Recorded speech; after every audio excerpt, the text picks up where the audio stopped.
అలానే ఇక్కడ VMware virtual machine name అడుగుతుంది. నేనేమంటాను ఇక్కడ మాస్టర్ అని ఇచ్చేస్తాను.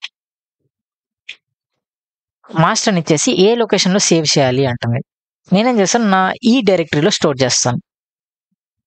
ఈ డైరెక్టరీలో K8 ల్యాబ్ అయితే ఉంది. అక్కడ నేనేం చేస్తాను, make new directory master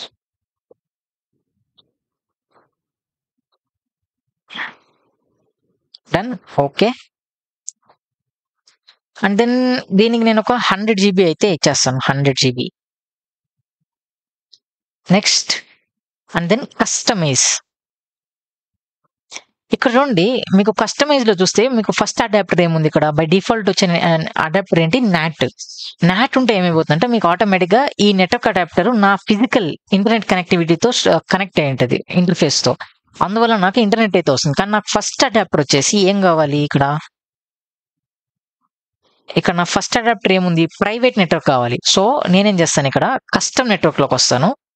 custom నెట్వర్క్‌లోకి వచ్చి ఇక్కడ నేను సెలెక్ట్ చేసి ఇక్కడ VM3 ఏదైతే నేను 10.1.1.0 రేంజ్ ఇచ్చానో అది ఈ నెట్వర్క్ అన్నమాట. ఓకేనా, ఈ వర్చువల్ నెట్వర్క్. ఈ నెట్వర్క్ నేను సెలెక్ట్ చేస్తాను. సెలెక్ట్ చేసి యాడ్ న్యూ.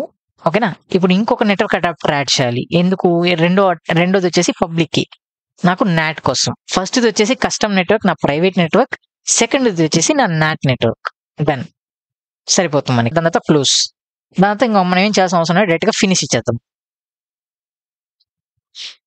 సో ఇప్పుడు నాకు నా సర్వర్ అయితే ప్రొవిజనింగ్ అయితే అవుతుంది. ఇప్పుడు నేను ఆపరేటింగ్ సిస్టమ్ అయితే ఇన్స్టాల్ అయితే చేయాల్సి ఉంటుంది.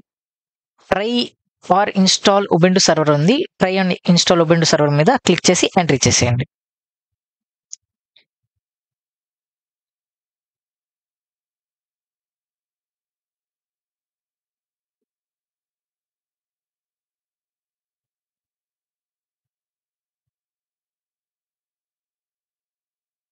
ఇప్పుడు మనం ఏం చేస్తున్నామంటే మనం ఉబుంటు సర్వర్‌ని ఇన్స్టాల్ చేస్తున్నాం ఆపరేటింగ్ సిస్టమ్‌ని.